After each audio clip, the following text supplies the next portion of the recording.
Shalom, pemirsa Mimbar Kristen Kementerian Agama Republik Indonesia dan seluruh umat Kristen dimanapun Anda berada. Salam sehat, bersuka cita karena Tuhan masih perkenankan kita untuk boleh mengikuti ibadah di dalam Mimbar Kristen Kementerian Agama Republik Indonesia edisi Minggu 15 Agustus 2021. Dan pelayanan pada hari Minggu ini adalah dilayani oleh Sinode Gereja Kristen Kemah Daud. Untuk itu, mari Bapak Ibu saksikan. Shalom Bapak Ibu, saudara-saudara yang kekasih, pemirsa Mimbar Kristen Kementerian Agama Republik Indonesia dan umat Kristen di seluruh Indonesia. Pada hari ini kita akan menikmati kembali ibadah, kita akan beribadah kepada Tuhan, menyembah dan menikmati firman Tuhan. Dan sebelum kita beribadah, mari kita berdoa, kita teduhkan hati kita di hadapan Tuhan. Allah Bapa kami di dalam Yesus Kristus, kami datang kepadamu dengan ucapan syukur. Terima kasih untuk hari yang baik, semua yang baik yang Tuhan sudah berikan dalam hidup kami. Dan hari ini Tuhan, kami rindu untuk menikmati lagi kebenaran-Mu, menikmati firman-Mu, dan kami memberi pujian, penyembahan, pengagungan bahkan hidup kami untuk menyenangkan Engkau ya Tuhan. Kami berdoa Tuhan, kami serahkan hidup kami untuk kami beribadah dan menyenangkan hati-Mu. Urapi hamba-Mu yang akan melayani kami hari ini, urapi setiap kami, dan biar juga setiap kami yang beribadah di tempat kami masing-masing dapat menikmati hadirat Tuhan dan nama Tuhan dipermuliakan. Kami serahkan ibadah kami hari ini, terpuji nama-Mu, di dalam nama Yesus kami sudah berdoa. Amin. Shalom, pemirsa Mimbar Kristen Kemendag Republik Indonesia dan seluruh umat Kristen di Indonesia. Saya mengajak kita untuk berdoa sesaat sebelum kita mendengarkan firman Tuhan disampaikan. Mari kita berdoa. Tuhan Yesus, terima kasih. Kami bersyukur untuk waktu ini. Kami bersama-sama untuk mendengarkan firman-Mu. Sampaikan apa yang menjadi isi hati-Mu. Terangi kami oleh kuasa Roh Kudus, supaya kami mengerti apa yang menjadi kehendak-Mu di dalam hidup kami. Di dalam nama Tuhan Yesus Kristus, kami sudah berdoa. Amin. Pemirsa yang berbahagia,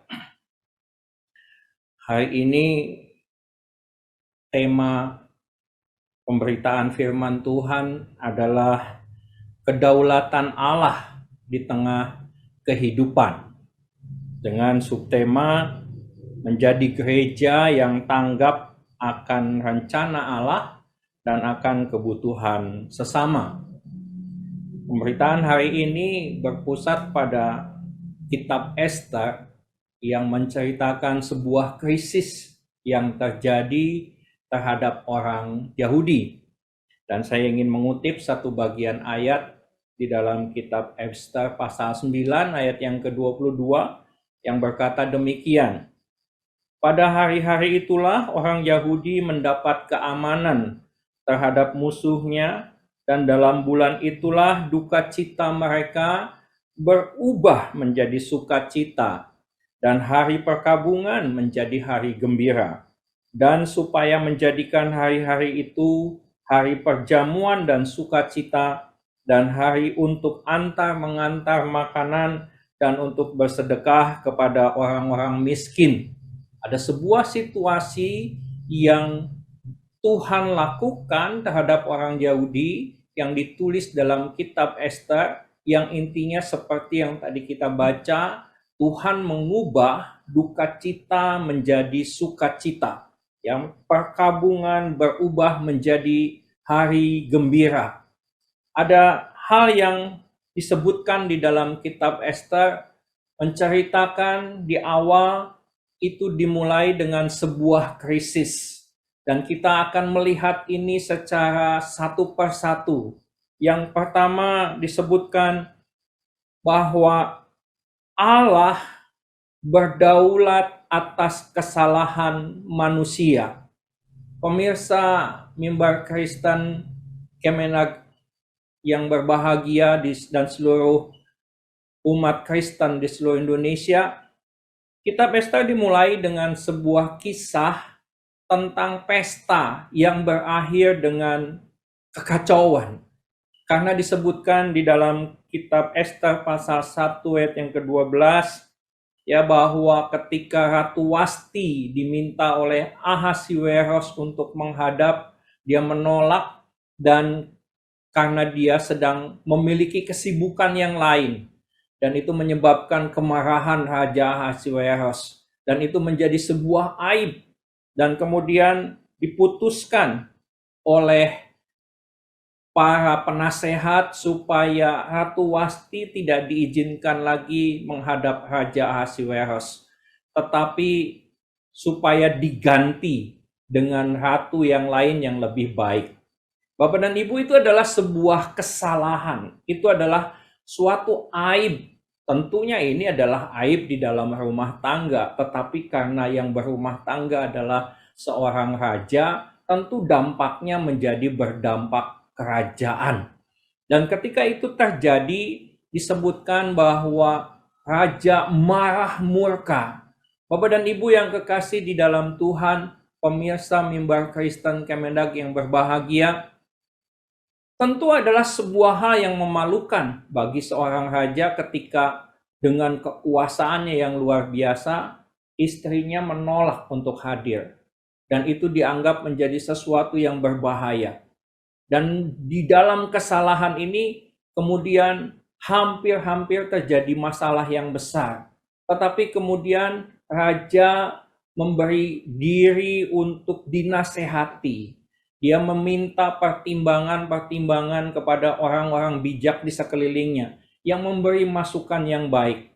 Dan kemudian kita membaca bahwa raja mengambil keputusan yang sangat bijaksana, yaitu dia memutuskan untuk mengganti seorang permaisuri dengan pengganti yang baru, dan dilakukan pemilihan ratu yang baru, dan kemudian disitulah memunculkan kemudian satu pribadi yang namanya Esther.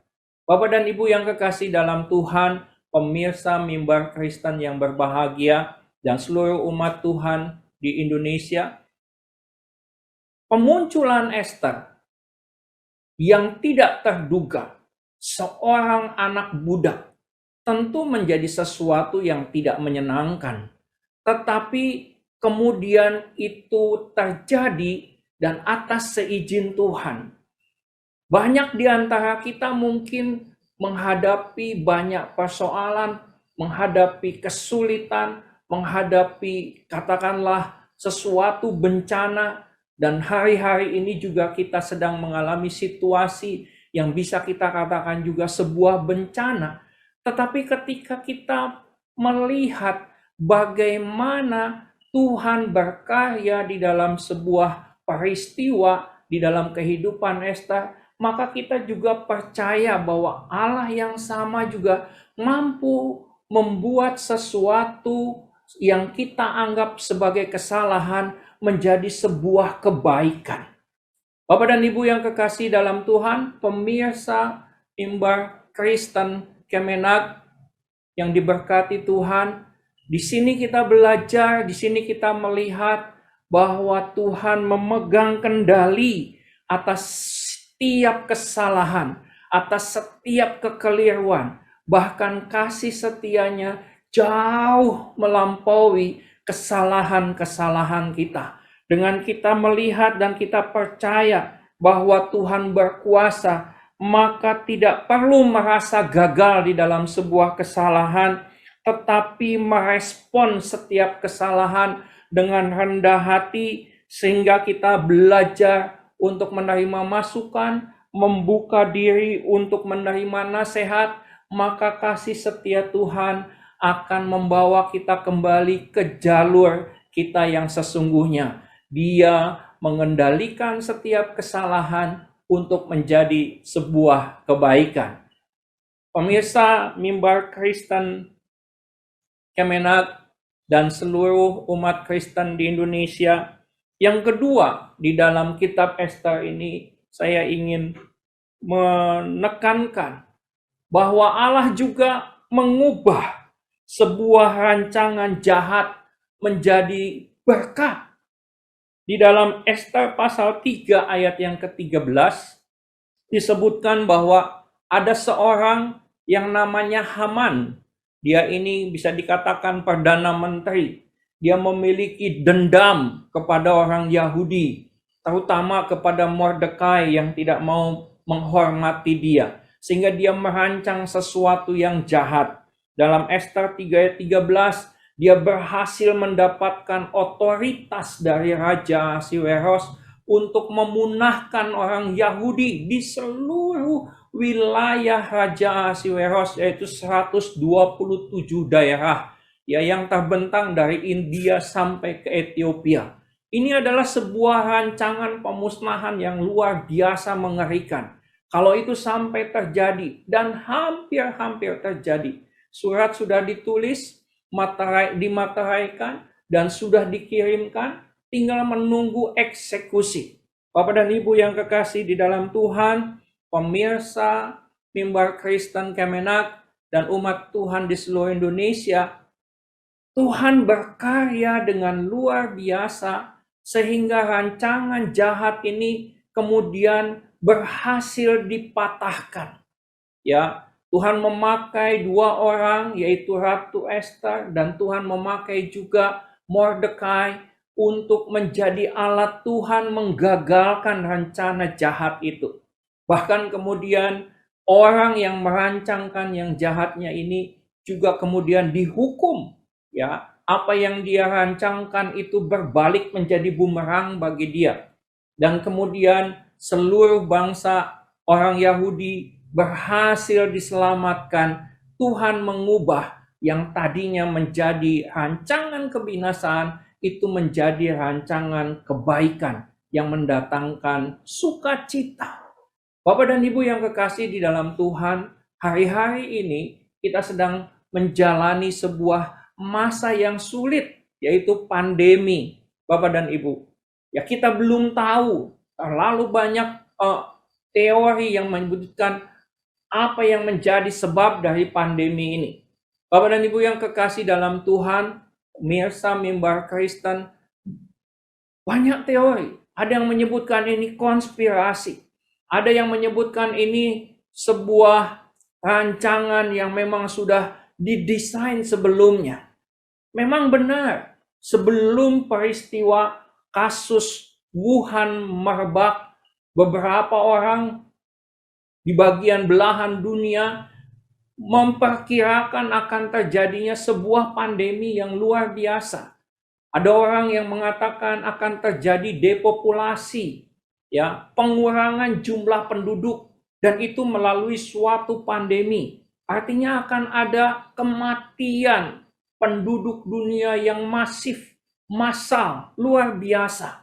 Saya tidak mengerti dan saya tidak ingin mempersoalkan dan tidak ingin menuduh siapapun apakah itu sebuah rancangan jahat atau itu adalah sebuah kepentingan politis. Saya tidak mengerti. Tetapi kalaupun itu memang ada, Bapak dan Ibu, dan saat ini kita mengalami begitu banyak hal yang memberatkan kita. Tetapi kita percaya bahwa Allah kita, Allah yang sanggup, Allah yang mengubah kebinasaan rencana kebinasaan orang Yahudi di masa Ester. Allah yang sama juga sanggup mengubah situasi yang mungkin memang dirancang oleh seseorang atau sekelompok orang untuk kepentingan-kepentingan tertentu. Tapi Tuhan kita adalah Tuhan yang tidak akan membiarkan umat ciptaannya, makhluk yang dimuliakannya, binasa oleh karena rancangan kejahatan. Tuhan bertanggung jawab, Dia yang menginginkan tidak ada satu orang pun yang binasa di dalam dosanya, tapi supaya setiap orang diselamatkan. Tentu Dia akan mengerjakan dan menolong dan mengubah situasi yang menakutkan ini, yang mencekam ini menjadi sebuah kebaikan. Bagi kita, yang penting saat ini adalah tetap percaya kepada Dia bahwa Dia sedang bekerja dan mengerjakan segala yang baik di tengah-tengah situasi yang penuh dengan ketidakpastian ini. Pemirsa Mimbar Kristen Kemenak dan seluruh umat Tuhan di Indonesia. Yang ketiga dari bagian ini yang ingin saya sampaikan adalah Allah memakai umatnya untuk keluar dari krisis. Bapak dan Ibu yang kekasih dalam Tuhan, kita tetap sebagai orang percaya sepatutnya meyakini bahwa krisis yang terjadi merupakan batu loncatan untuk menjadi lebih baik. Maksud lebih baik adalah kita menjadi pribadi yang cocok dengan rencana Tuhan. Dan kita melihat hal itu di dalam peristiwa Esther menjadi ratu. Ya. Dan itu menjadi pelajaran yang paling penting. Dan di dalam bagian yang ketiga ini, di mana kita merespon kepada krisis, saya ingin mengemukakan 5 hal yang kita perlu untuk camkan baik-baik. Yang pertama, tidak mengeluh dengan kondisi sulit, ya, yang apalagi menyalahkan orang lain sebagai sumber dari kesulitan yang terjadi saat ini, tetapi percaya bahwa Allah setia, Dia memelihara hidup kita, dan Dia berkuasa mengendalikan segala sesuatu. Itu yang pertama. Yang kedua, kita harus mau terus dibaharui dengan belajar dan diajar oleh firman Tuhan dan oleh orang-orang yang dapat dipercaya. Sehingga kita menjadi orang-orang yang cocok dengan kebutuhan Tuhan di masa ini. Belajar dari Esther bagaimana dia mendengarkan masukan Mordekai, belajar dari Esther di mana dia juga mendengarkan arahan-arahan dari para penjaga perempuan yang akan menjadi ratu, belajar dari Ahasiweros juga di tengah-tengah kesalahan dia mendengar masukan. Sehingga ketika itu diterima ada satu perubahan, dan perubahan itulah yang kemudian membawa penyelesaian dalam situasi yang sangat-sangat kritis. Yang ketiga, terus mengerjakan yang benar dan yang baik, ya, sekalipun tidak memperoleh penghargaan, khususnya dari manusia, tetapi terus mengerjakannya. Karena ketika kita terus mengerjakannya, maka kita akan memiliki keterampilan yang pada waktunya itu akan diperlukan untuk menyelesaikan persoalan. Mordekai ketika itu dikatakan dia tetap melakukan yang baik sekalipun dilupakan ketika dia meloloskan raja dari sebuah konspirasi pembunuhan. Ketika itu dilupakan, dia tidak menuntut, tetapi ketika waktunya harus dimunculkan, dia dimunculkan dan dia benar-benar menjadi orang yang tepat yang dapat membawa keluar dari krisis bangsa itu. Puji nama Tuhan. Yang keempat, Bapak Ibu yang kekasih, harus rela menanggalkan kepentingan-kepentingan pribadi kita demi kepentingan Tuhan dan demi kepentingan yang lebih besar dari masyarakat kita, sekalipun itu menyita kenyamanan dan kesenangan kita. Esther rela berkata, kalau terpaksa aku mati, biarlah aku mati. Ketika dia harus menghadap raja, padahal dia tidak dipanggil. Bapak dan Ibu, Mordekai juga mengambil sikap. Dia tidak ingin menundukkan diri kepada seorang yang jahat, tapi dia terus menegakkan kebenaran. Sekalipun dia hampir digantung oleh Haman.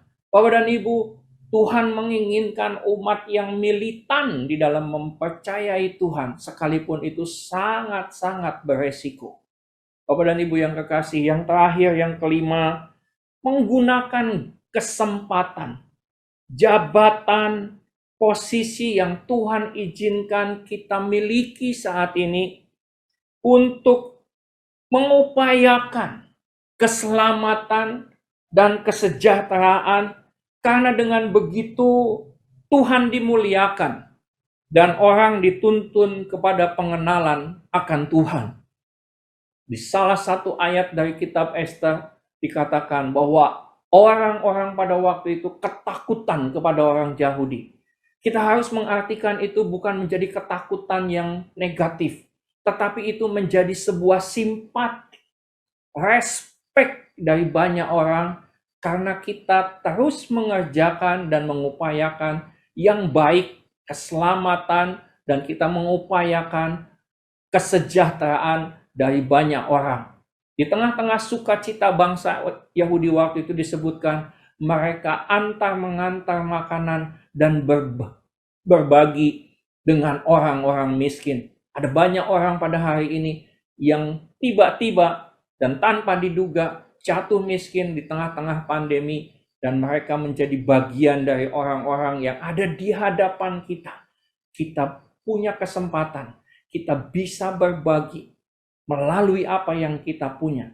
Kita bersyukur pada Tuhan, kita diberi nafas, kita masih sehat. Mungkin kita pernah sakit COVID dan Tuhan pulihkan, Tuhan sembuhkan.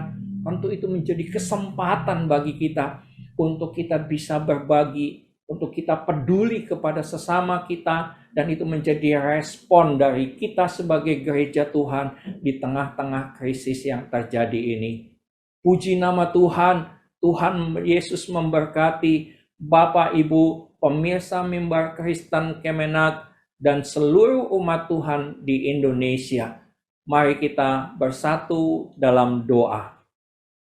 Terima kasih Tuhan, kami mengucap syukur untuk kemurahan-Mu, untuk firman-Mu, Tuhan yang menyampaikannya dan membuatnya menjadi hidup di dalam setiap pribadi, menjadi kekuatan di tengah-tengah situasi pandemi yang sedang terjadi. Kami bisa terus melihat karya-Mu dan campur tangan-Mu yang ajaib yang membawa keluputan bagi kami. Di dalam nama Tuhan Yesus kami berdoa dan mengucap syukur. Haleluya. Amin.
Doa untuk bangsa Indonesia, kami berharap persatuan dan kesatuan negara Republik Indonesia di atas kebinekaan tetap terjaga sepanjang zaman.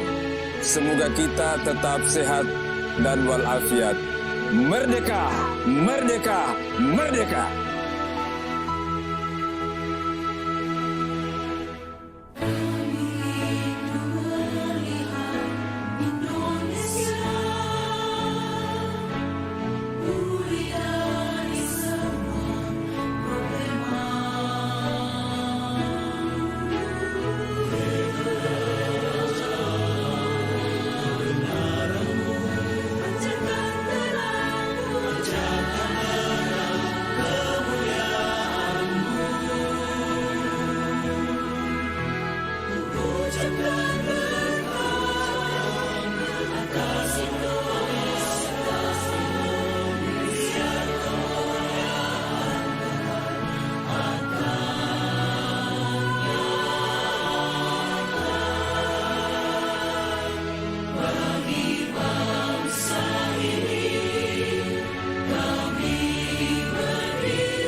Mari kita berdoa syafaat.